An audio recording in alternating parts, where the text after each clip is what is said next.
हे राम। हाँ प्यारे मित्रों, गीता जी के सूत्र पर अपन सत्संग लेंगे। अध्याय 3, श्लोक 5। आगे और भी होए तो ले लेंगे।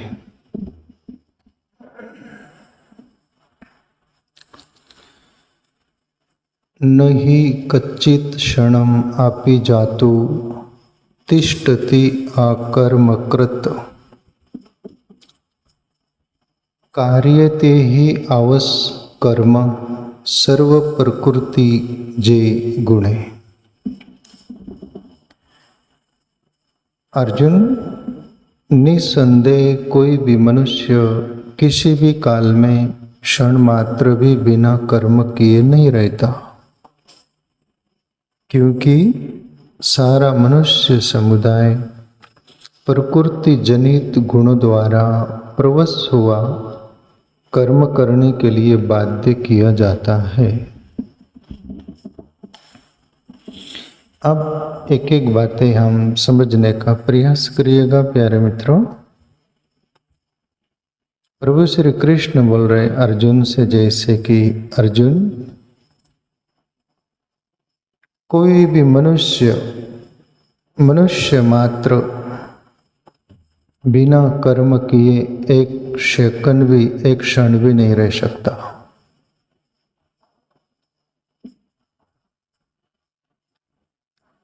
प्रकृति जनित गुण द्वारा प्रवश हुआ कर्म करने के लिए बाध्य किया जाता है।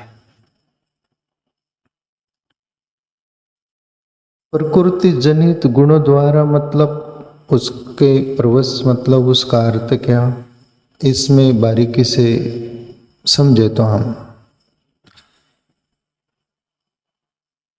प्रभु श्री कृष्ण एक सूत्र में गीता में बोले कहीं, एमें वापि स्मरण भावम तय जति अंते कलेवरम तम तमेवेति कौन्ते सदा तत्भाव भाविता।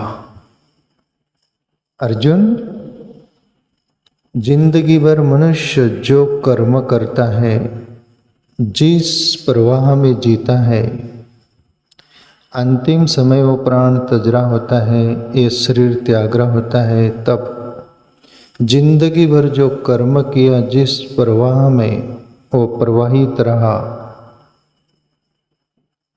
उसी के ध्यास में वो प्राण तजता है और उस कर्म के अनुसार, उस प्रवाह में जिया उसके अनुसार दूसरा जन्म उसको मिलता है और उसी के अनुसार उसका जीवन होता है। अभी ये जो प्रभु श्री कृष्ण बोल रहे प्रकृति जनित गुणों द्वारा प्रवश कर्म करने के लिए बाध्य किया जाता है, वो कैसे, जैसे हमारा इसके पहले पूर्व जन्म में शरीर था, तब हमने कर्म किया। कर्म 3 गुणों के अंदर होते हैं, रजोगुण, तमोगुण, सतोगुण। फिर हम कौन से कर्म के वश होकर कर्म किए थे, तमोगुणी कर्म किए थे कि रजोगुणी किए थे कि सतोगुणी किए थे, वो कर्म का प्रबलता होंगी अभी इस जन्म में हमारे अंदर, और उसके अनुसार हमारा जीवन की रील चलेंगी, कर्म होंगे। अभी जैसे जन्मजात आप देखते हैं, जन्मजात कोई प्रज्ञावान होता है, बुद्धिमान होता है, जन्मजात कोई बुद्धू होता है जिसको जीवन भी जीना नहीं आता। जन्मजात कोई विशेष होता है, खास होता है, कोई अविशेष होता है, कनिष्ठ होता है। फिर उसके कर्मों के अनुसार वो कर्म करेगा। हर इंद्रिय, जैसे इंद्रिय, ये शरीर की 9 इंद्रिय, 10वां बुद्धि, 11वां मन। अभी ये इंद्रिय भी सतोगुण, रजोगुण, तमोगुण के द्वारा कर्म करती है। जैसे प्रारब्ध के हमारे वो संस्कार है सभी कुछ सतोगुण तमोगुण रजोगुण के। फिर ये इंद्रिया जैसे समझने के लिए, अंदर मन और बुद्धि है वो तो दिखते नहीं, पर इंद्रिया जैसे आँख है, कान है, मुंह भी है, इंद्रिय ही है ये भी। तो जैसे हमारा सतोगुण रजोगुण तमोगुण जो भी होंगे उसके अनुसार हम सुनेंगे। सतोगुणी होगा तो वो भजन कीर्तन सत्संग आदि सात्विक तात्विक वो सुनेगा, उसके सतोगुण है तो वो इंद्रिय काम करेंगी उसकी। वो इंद्रिय मन बुद्धि और सभी इंद्रियों द्वारा वो कर्म हो गए, एक सेकंड भी नहीं रुकेगा वो। और तमोगुणी होगा तो तमोगुण के अनुसार और दूसरों को क्षति पहुंचाएगा, उसके अनुसार प्रत्येक क्षण कर्म करेगा वो। तमोगुणी व्यक्ति क्या होता है, उसकी इंद्रियां क्या होती है, बस तमोगुण का आप समझते, क्रोध में व्यक्ति जीता है, क्रोध में कोई भी एक्शन करते रहता है।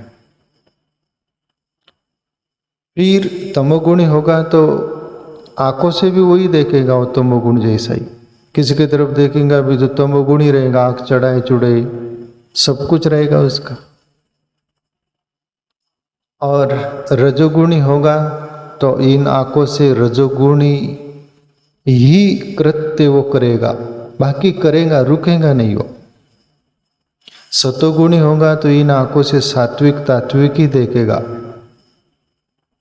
वो इंद्रियां काम करेंगी उसकी। वैसे ही पूर्व जन्म का मन यदि बिगड़ेल है तो बिगड़ेली प्रेरणा करेगा, बिगड़ा हुआ मन बिगड़े रास्ते ही खोजेगा, वो बिगड़े रास्ता ही लगाएगा वो। बुद्धि भी यदि विकृत है पूर्व जन्म की सब कुछ, तो उसके अनुसार आप भी कौन सी अच्छी रहने वाली है, वही निष्पत्ति प्रभु श्री कृष्ण जो बोले वो लेके आता है, उसके अनुसार वो बुद्धि भी विकृत होगा। तीनों गुणों के अंदर कोई भी काम करेंगे वो, रजोगुण तमोगुण सतोगुण। तो ये तीन गुणों के अंदर मन बुद्धि और ये नौ इंद्रियां सब कार्य करती है, एक सेकंड भी रुकती नहीं। प्रभु श्री कृष्ण बोल रहे हैं निसंदेह कोई भी मनुष्य किसी भी काल में क्षण मात्र भी बिना कर्म किए नहीं रहता, क्योंकि सारा मनुष्य समुदाय प्रकृति जनित गुणों द्वारा प्रवश हुआ, कर्म करने के लिए बाध्य किया जाता है। बलात् उसको करना नहीं पड़ता है, ऑटोमेटिक हो जाता है वो उसका कर्म के अनुसार। आगे दूसरे सूत्र में प्रभु श्री कृष्ण बोले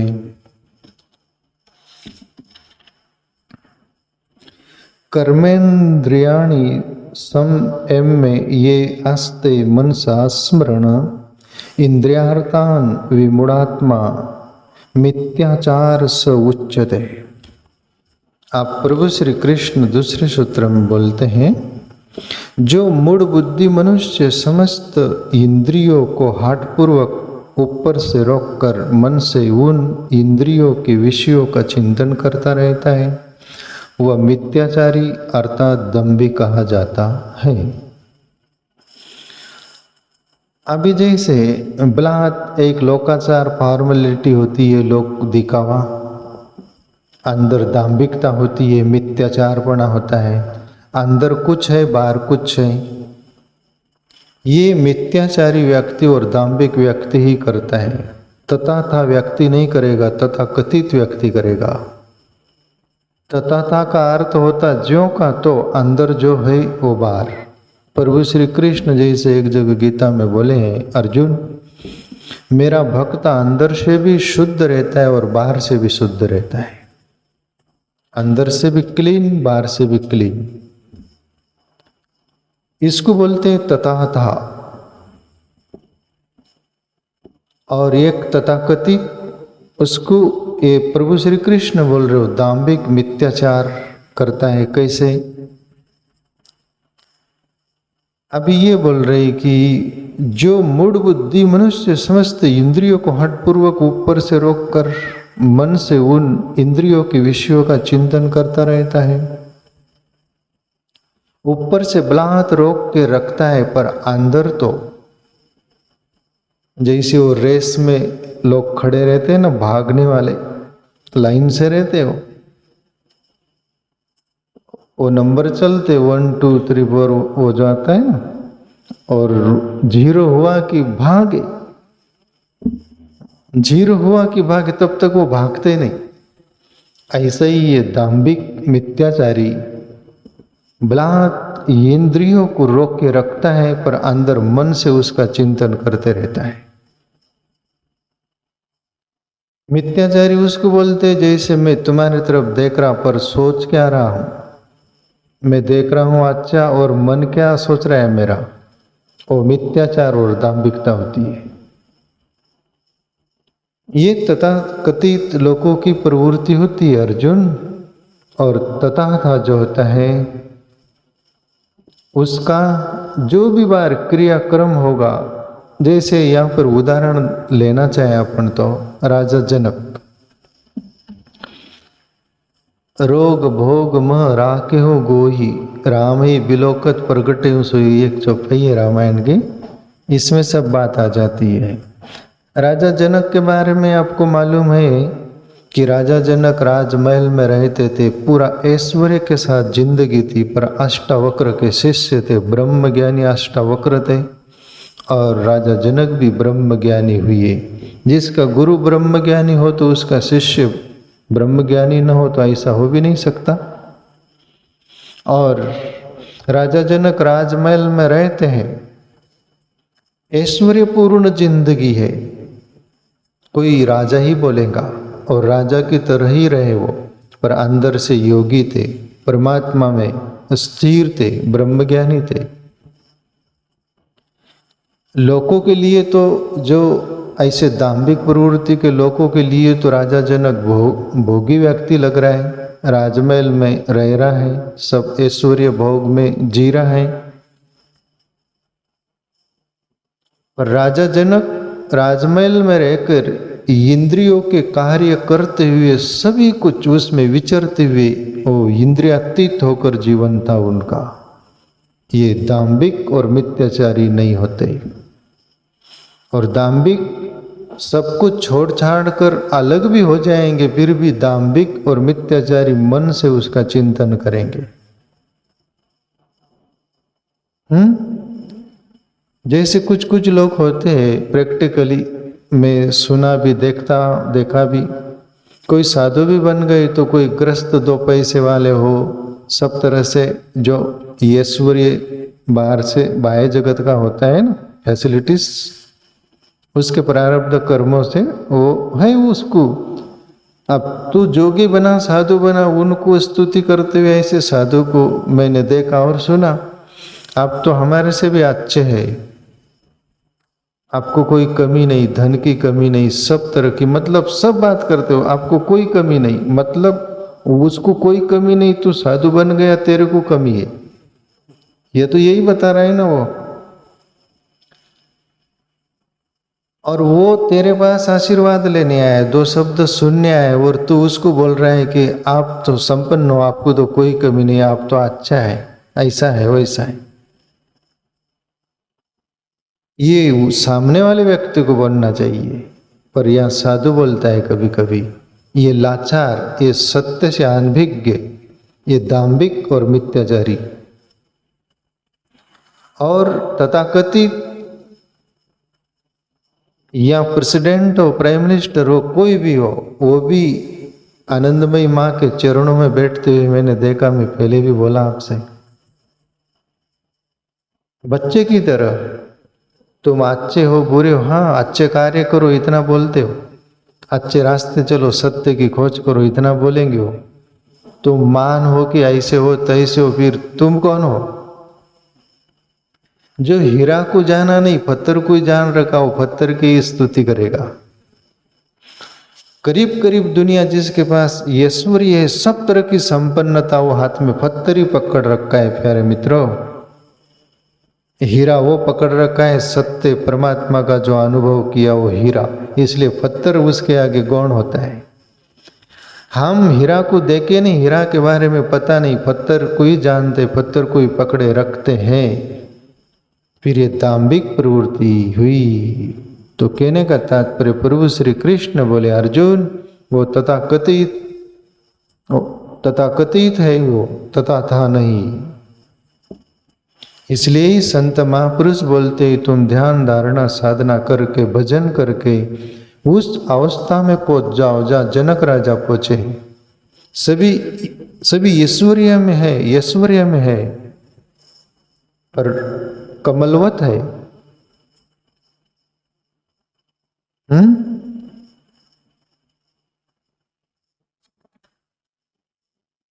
ये तीसरा सूत्र यानी 7वां सूत्र।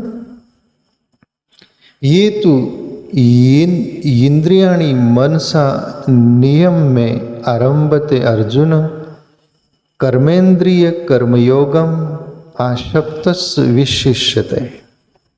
किंतु हे अर्जुन जो पुरुष मन से और वो इंद्रियों को वश में करके अनासक्त हुआ, समस्त वो इंद्रियों द्वारा कर्मयोग का आचरण करता है, वही श्रेष्ठ है।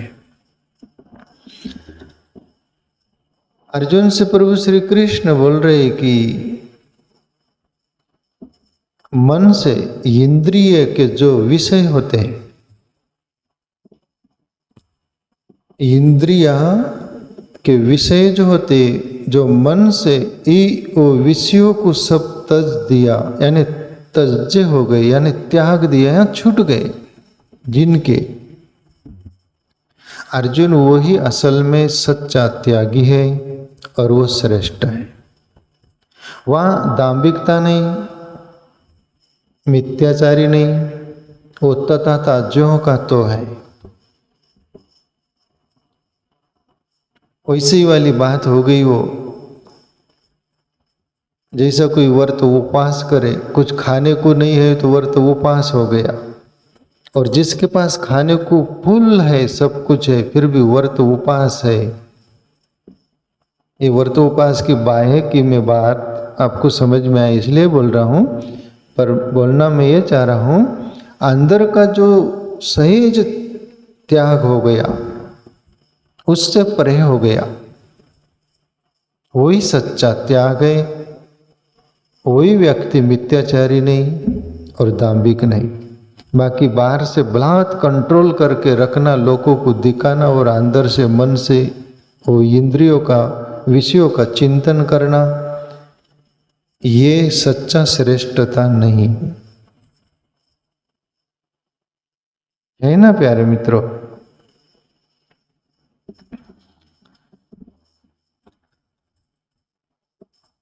किंतु हे अर्जुन जो पुरुष मन से वो जो इंद्रियों को वश में करके अनासक्त हुआ, समस्त इंद्रियों द्वारा कर्मयोग का आचरण करता है, वही श्रेष्ठ है। कोई भी कर्म में आसक्ति बुरी है, आसक्ति दुखदायी है, आसक्ति हानिकारक है, आसक्ति ही पतन का रास्ता है। कोई भी कार्य हो सहज भाव से करो, कर्म के लिए ही कर्म करो,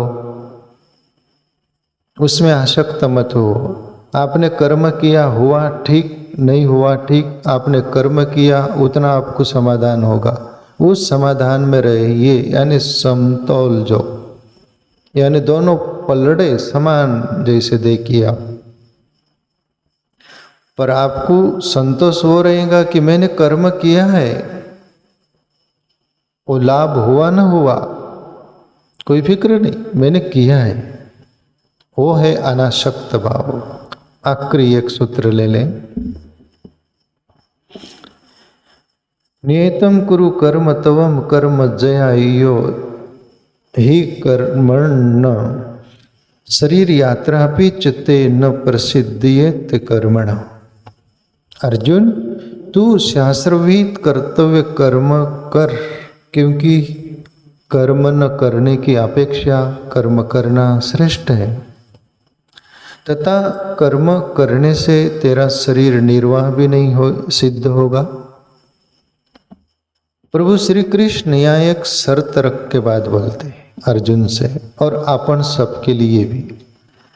कभी कभी हम भूल ये कर बैठते हैं, अर्जुन से प्रभु श्री कृष्ण बोल रहे हैं, अपना क्या लेना देना उसमें। अपन तो निरपेक्ष भले चंगे पवित्र है, अपन तो सुन रहे, अपने को करना थोड़ी है ये, अपने को सुन लेना है, अपने को पुण्य मिलेगा।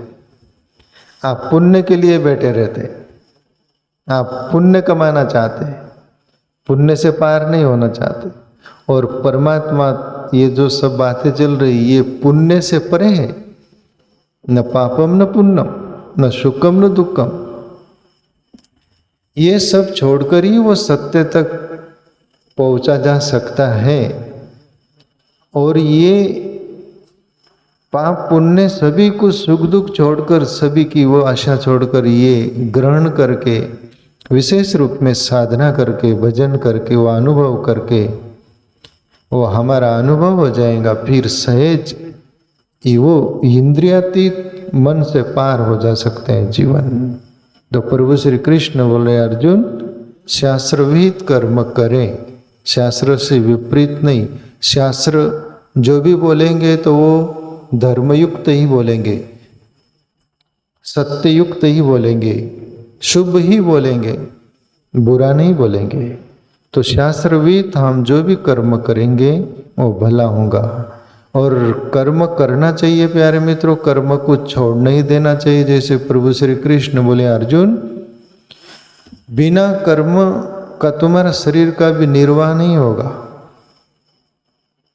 यानी शरीर चलेगा नहीं। और कर्म करने से मन भी हल्का फुल्का रहता है, हमारा शरीर भी रहता है। और प्यारे मित्रों कर्म जीवन के लिए है ही, उसको त्याग कर आप जिएगा भी कैसे। कोई बोलेगा मैं कुछ करूंगा ही नहीं, तो ज्यादा दिन चलेगा उसका जीवन, मर जाएगा ना। तो कर्म करते रहिएगा निस्वार्थ भाव से और शास्त्रविद, ठीक।